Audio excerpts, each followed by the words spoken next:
Okay, so this is lecture 5 on vectors. Last lecture में हम लोगों ने किया था वेक्टर एडिशन का first topic which was polygon law of polygon law and the triangle law. आज हम करेंगे इसका बचा हुआ topic which is parallelogram law. ठीक है, तो सबसे पहले इसका स्टेटमेंट पढ़ते हैं। It states that if two vectors acting on a particle at same time are represented in magnitude and direction by two adjacent sides of a parallelogram drawn from a point, then their resultant is represented in magnitude and direction by the diagonal of parallelogram drawn from the same point. तो basically क्या बोलता है ये?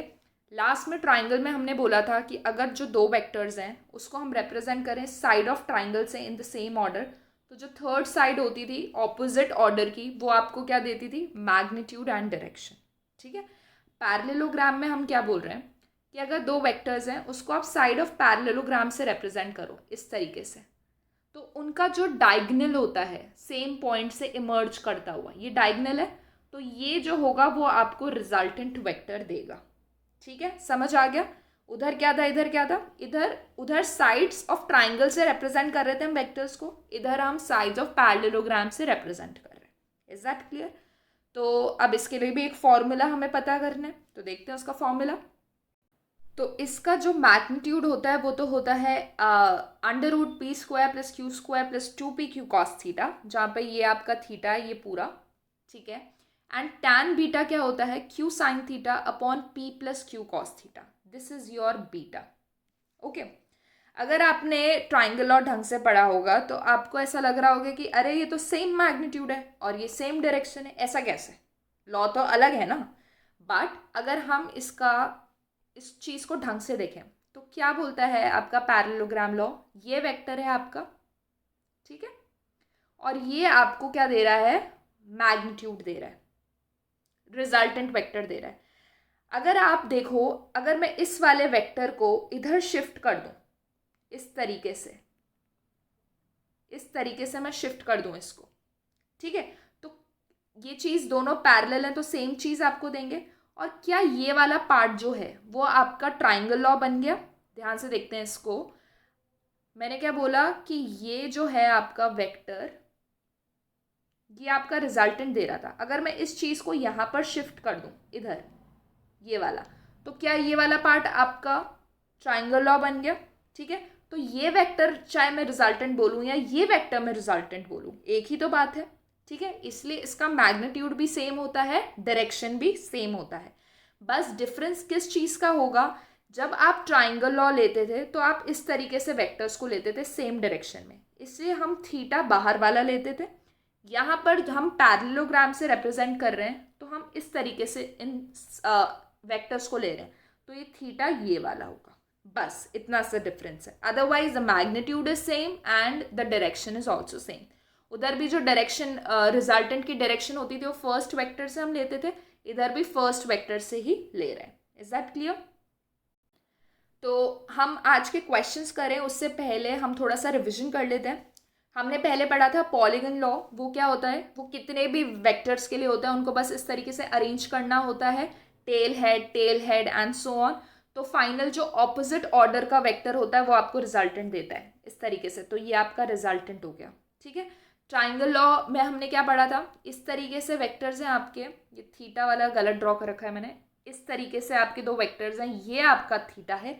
ठीक है, तो इसका are ये होता है, डायरेक्शन ये होती है, और एक और लास्ट में मैंने चीज़ बताई थी कि उसकी मिनिमम वैल्यू ये होती है एंड मैक्सिमम वैल्यू ये होती है। ठीक है, अगर इतना याद है तो we are good to go. First question है, इस डायग्राम में जो आपको गिवन है आपको ड्रॉ करना है a + b, a + b + c, a + b + c + d and so on. ये वेक्टर्स आपको ड्रॉ करने हैं। तो देखो पॉलीगन लॉ में अगर मुझे सिर्फ a + b ड्रॉ करना है तो क्या वो ये वाला वेक्टर होगा? ठीक है, ये आपको a + b ही तो दे रहा है। ठीक है, अब हमको करना है a + b + c। तो ध्यान से देखो, ये वाला जो मैंने ब्लू से ड्रॉ किया, this is your a + b already. उसमें c भी ऐड कर दूं तो ये वाला वेक्टर अगर मैं ड्रॉ करूं तो ये हो जाएगा a + b + c। ठीक है, अब ये हमारे पास आ गया a + b + c। हमको करना है a + b + c + d। तो ये वाला ऐड करके इधर रिजल्टेंट बना दूँ, ये मिल गया, ठीक है। Similarly A plus B plus C plus D plus E क्या हो जाएगा, इस वेक्टर में ये ऑलरेडी क्या था, ये वाला वेक्टर, ये था आपका ये थर्ड पार्ट, तो इसमें सिर्फ मैं ई वेक्टर को ज्वाइन कर लूँ तो क्या वो मुझे ये चीज़ दे देगा, A plus B plus C plus D plus E, ठीक है।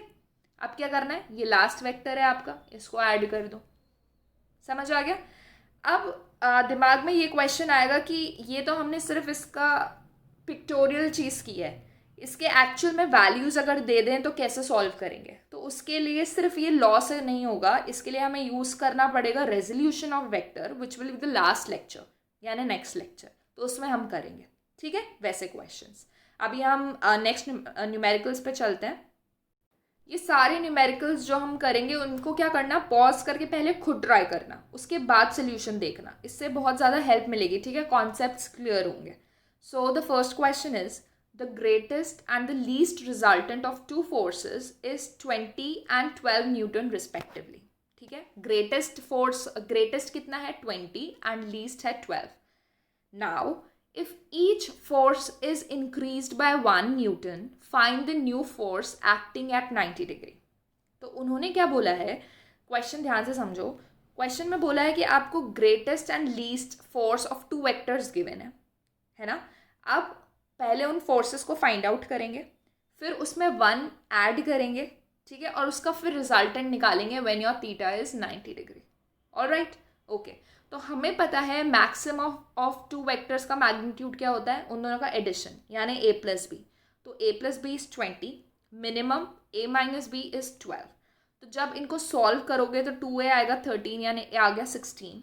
If a is 16, b is your 4, तो हमें दोनों वेक्टर्स का मैग्नीट्यूड मिल गया, ठीक है। तो फर्स्ट पार्ट इज डन। अब उन्होंने बोला है हर जो फोर्स आपको मिली है उसको 1 से इंक्रीज करो एंड फिर उसका रिजल्टेंट फाइंड आउट करो अगर थीटा 90 डिग्री है, ठीक है। तो a डैश कितना हो गया 16 प्लस 1 यानी 17 एंड b डैश क्या हो गया 4 प्लस 1 यानी 5। अब थीटा क्या है 90 डिग्री, मैंने बताया है अगर थीटा 90 डिग्री है तो डायरेक्टली फॉर्मूला यूज़ करो under root P square plus Q square, तो ये 17 स्क्वायर प्लस 5 स्क्वायर का under root which is under root 314 newton. Is that clear? तो बहुत ईजी क्वेश्चन था। Now next question, two forces whose magnitudes are in the ratio 3:5 give a resultant of 28 Newton. If the angle between them is 60 degree, find each force. ठीक है, दो forces हैं, दोनों का ratio क्या है 3:5, वो आपको रिजल्टेंट दे रही हैं 28 न्यूटन का, और उन दोनों जो फोर्सेस हैं उनके बीच में जो एंगल है वो कितना है 60 डिग्री। तो कुछ नहीं करना, डायरेक्ट फॉर्मूला लगाना है, बस क्या करना है, let the forces be 3x and 5x, क्योंकि उनका रेशो 3:5 है, ठीक है। अब डायरेक्ट फॉर्मूला लगाना है, नथिंग एल्स। तो क्या हो गया, under root 3x square plus 5x का square plus 2 into 3x 5x cos 60 degree 28। तो इसको सॉल्व किया 9x square 25x square plus 30x square और कॉस 60 क्या हो गया आपका हाफ, ये कितना आ गया 28। इसको सॉल्व करोगे 9 प्लस 25 प्लस 15x स्क्वायर क्या हो गया 49x स्क्वायर इज 28। इसका अंडर रूट क्या आ जाएगा 7x इज 28, तो x कितना हो गया 4, ठीक है। तो फोर्सेस क्या थी हमारी 3x एंड 5x, तो 3x है 12 Newton and your force 2 is 5x which is 20 Newton. Is that clear? Now next question, it's a good question. Two forces F and 2F act on a particle. If the first force is doubled and the second force is increased by 20 Newton, the direction of resultant does not change. Find the value of bigger force. पहले दो forces act कर रही हैं F और 2F, किसी direction पे हमको नहीं पता, F एंड 2F इस तरीके से, ठीक है। इनका कुछ रिजल्टेंट आ रहा होगा, ऑलराइट। अब ये क्या बोल रहा है कि अगर हम फर्स्ट फोर्स को डबल कर दें, ये फर्स्ट फोर्स ही हमारी, तो उसको डबल करके क्या मिल गया हमें 2F मिल गया, ठीक है। और जो सेकेंड फोर्स है उसको इंक्रीज कर रहे हैं 20 न्यूटन से, ये हमारी सेकेंड फोर्स थी, इसको इंक्रीज किया तो क्या हो गया 2F प्लस 20, इसका भी कुछ रिजल्टेंट आ रहा होगा। ये बोल रहा है कि उनका जो रिजल्टेंट का डायरेक्शन है वो सेम है, ठीक है। तो डायरेक्शन के लिए हमने दो फॉर्मूलेस पढ़े, एक मैग्नीट्यूड के लिए एक डायरेक्शन के लिए। डायरेक्शन के लिए वो पढ़ा था ना tan α is equals to q sin theta upon blah blah, तो वो यूज़ करेंगे इसमें, ठीक है, और दोनों को इक्वेट कर लेंगे एंड वील फाइंड एफ। और उसने फिर पूछा है बिगर फोर्स, तो जो बिगर फोर्स है वो हम फाइंड आउट कर लेंगे, मतलब 2F फाइंड आउट करना है बेसिकली। एफ में नहीं छोड़ के आना, MCQ में आ गया तो गड़बड़ हो जाएगी। ओके, तो डायरेक्शन के लिए हम ये फॉर्मूला यूज करते हैं, Q sine theta upon P plus Q cos theta. ठीक है, देखो फर्स्ट केस क्या था, फर्स्ट वेक्टर था आपका F और दूसरा वेक्टर था आपका 2F। तो आप वैल्यू पुट करोगे Q साइन थीटा यानी 2F sine theta upon P यानी first vector is F plus Q cos theta यानी 2Q कॉस थीटा। सिमिलरली जो आपका नेक्स्ट था Q साइन थीटा, Q क्या है सेकेंड वेक्टर यानी 2F plus 20 sine theta upon P यानी first vector 2F plus 2F plus 20 cos theta. ये बस फर्स्ट स्टेप लिखना इंपॉर्टेंट है, इसके बाद तो सिंपल कैलकुलेशन है। ठीक है, तो ये हो गया। तो क्या किया देखो, साइन थीटा से साइन थीटा कैंसिल। ओके, अब जो भी बचा है उसको क्रॉस मल्टीप्लाई करके सिर्फ सॉल्व करना है। ओके, तो ये कैलकुलेट करते हैं हम, ये क्या हो जाएगा, ये वाली चीज़ 2F square plus 2F plus 20 into F cos theta, और राइट हैंड साइड में क्या आ जाएगा F square plus 10F plus 2F square cos theta. कुछ गड़बड़ हो गई है क्या, F स्क्वायर, ठीक है। ओके, तो ये हो गया। तो जब इसे फर्दर सॉल्व करोगे, इसको ओपन करोगे तो ये चीज़ मिलेगी और RHS में ये मिलेगा। ओके, अब देखो 2F स्क्वायर और F स्क्वायर को सॉल्व करोगे तो LHS में F स्क्वायर आ गया, ये चीज़ और ये चीज़ कैंसिल हो गई, 20F cos theta 20F cos theta cancel हो गया, RHS में बचा 10F, यानी बेसिकली हमें मिला F square is equals to 10F। तो इसको LHS में लेके जाओगे तो F is equals to F into F minus 10 is equals to 0 आया। तो F की दो पॉसिबल वैल्यूज़ हैं, या तो फोर्स 0 है या फोर्स 10 है। ठीक है, 0 को निगलेक्ट करेंगे क्योंकि हम बेसिकली उस क्वेश्चन से तो डील कर नहीं रहे होंगे जब आपका फोर्स 0 है, क्या ही क्वेश्चन हुआ। तो फोर्स हम क्या लेके चलेंगे 10, तो आपका F आ गया 10।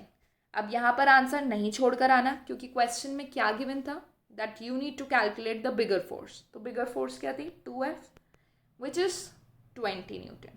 Is that clear? तो easy questions होते हैं इस पे, it's easy. Okay.